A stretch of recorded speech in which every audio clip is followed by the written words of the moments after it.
معصوم کا ارشاد ہے ان للجسم ستۃ احوال، جسم کی 6 حالتیں ہیں۔ اس حدیث کو اگر ہو سکے تو آپ لوگ لکھ لیجئے، ان للجسم ستۃ احوال، جسم کی 6 حالتیں ہیں۔ الموت والحیات، المرض والصحہ، النوم والیقظہ۔ ریپیٹ کر رہا ہوں، الموت والحیات، المرض والصحہ، النوم والیقظہ۔ 6 حالتیں آپ کو سب کو معلوم ہے، یہ ترجمہ کرنے کی ضرورت نہیں۔ ہمارے بدن، ہمارے جسم 6 حالتیں ہیں۔ کبھی یہ جسم ٹھیک ہوتا ہے، کبھی بیمار ہو جاتا ہے، کبھی یہ جسم اس پر موت آ جاتی ہے، ابھی ہمارا جسم جو ہے زندہ ہے، زندگی اور موت جانتے ہیں اس کو۔ کبھی یہ جسم سو جاتا ہے اور کبھی یہ جسم جاگ رہا ہوتا ہے۔ یہ واضح ہے بالکل۔ یقظہ، یہ قاف ضوئیں گولتے، یقظہ، یقظہ کہتے ہیں جاگنے کو، بیداری کو۔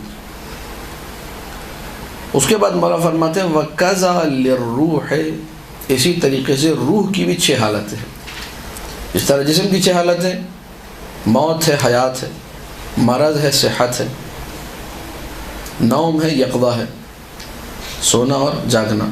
اس طریقے سے روح کی بھی 6 حالتیں ہیں۔ ان 6 حالتوں کو لکھی بیان کرنا یہی چاہ رہا تھا میں، 6 حالتیں آپ تک پہنچ جائیں۔ فَعِلْمُهَا حَيَاتُهَا، روح کی جو زندگی ہے وہ علم ہے۔ جو آپ مدرسوں میں جا کر یا علماء سے پوچھ کر جو علم حاصل کرتی ہیں، یہ روح کی زندگی ہے۔ وَجَهْلُهَا مَوْتُهَا، اور جب روح جاہل رہ جاتی ہے تو یہ روح کی موت ہے۔ وہ روح جس کے پاس جہالت ہے وہ مردہ روح ہے۔ اب چاہے بدن جو ہے چل رہا ہو، پھر رہا ہو، ادھر سے ادھر گھوم رہا ہو، لیکن چونکہ جہالت ہے، اس کا مطلب روح کیا ہے؟ مردہ ہے۔ اور معصوم اسی لیے ارشاد فرماتے ہیں ان حدیثنا یحیی القلب، اور میں تاکید کرتا ہوں کہ آپ لوگ بھی لازمی طور پہ احادیث کو عربی میں یاد کریں، عربی میں سنائیں، عربی اپنی اچھی کریں۔ ہماری بات دلوں کو زندہ کرتی ہے، یعنی مردہ روح کو زندہ کرنے کا طریقہ کیا؟ اسے کلام معصوم سناؤ، خود بخود روح زندہ ہو جائے گی۔ وَمَرَضُهَا شَكُّهَا، روح کا مرض کیا ہے؟ روح کا شک کرنا۔ اب بسا اوقات فضائل میں شک ہوتا ہے، بسا اوقات عزاداری سید الشہداء کے ثواب میں شک ہوتا ہے، بسا اوقات علماء کے واقعات میں شک ہوتا ہے، بسا اوقات تقریر کرنے والے پہ شک ہو جاتا ہے کہ پتہ نہیں کہاں سے لا کے باتیں بیان کرے۔ جو بھی شک ہے، یہ اس کا مطلب روح کیا ہے؟ بیمار ہے، طبیعت خراب ہے۔ اس کو جو ہے کسی ڈاکٹر کے پاس چیک کرانا چاہیے، اور وہ ڈاکٹر دنیاوی ڈاکٹر نہیں، کوئی عالم، کوئی ولی خدا چیک کرے، بتائے کہ بھائی آپ کی روح شک کا شکار ہے۔ اس مرض کو کیسے دور کیا جائے؟ روح ٹھیک کیسے ہوگی؟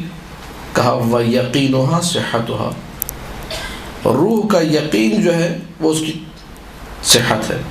روح کو اگر مرحلہ یقین مل گیا، اس کا مطلب روح ٹھیک ہو گئی۔ اور یقین کہاں سے حاصل ہوتا ہے؟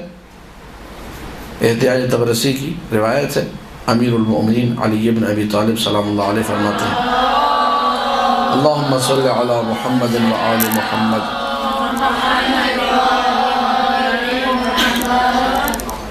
مولا فرماتے ہیں کہ میں فضائل ذکر کر رہا ہوں، تفصیلی روایت ہے، فضائل رسول اللہ انہوں نے سنا، اس میں کہا میں فضائل ذکر کر رہا ہوں تاکہ شک کرنے والوں کا شک دور کروں اور مؤمنین کے ایمان کو تازگی عطا کروں۔ تو یہ فضائل کا فلسفہ ہے۔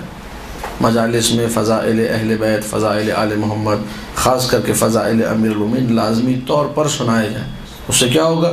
اس سے شک بھی دور ہوگا، روح کی جو بیماری ہے، روح کا جو مرض ہے وہ دور ہوگا۔ اور دوسرا اہم ترین فائدہ، اگر کسی کی روح ٹھیک بھی ہے تو اس کی روح پہ کانم آپ نے وہ F5 کا بٹن دبا دیا، ریفریش کر دیا، اس کو تازہ کر دیا، اس کو بالکل، اس کو رونق مل جائے گی، اس کی آنکھوں میں ٹھنڈک آ جائے گی۔ اس کے بعد نوم اور یقظہ کیا ہے؟ کہا وَنَوْمُهَا غَفْلَتُهَا، روح کی نیند اس کی غفلت ہے۔ روح اگر غفلت کا شکار، اس کا مطلب سو رہی ہے۔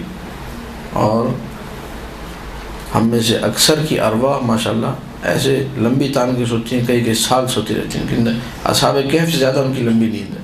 ایسی جو ہے ارواح ہیں، غفلت کا شکار۔ غفلت ہے، اس کا مطلب روح سو رہی ہے، بدن تو جاگ رہا ہے لیکن جب روح غفلت کا شکار، اس کا مطلب روح سو رہی ہے. یہ بیدار کب ہوگی روح؟ جاگے گی کب یہ روح؟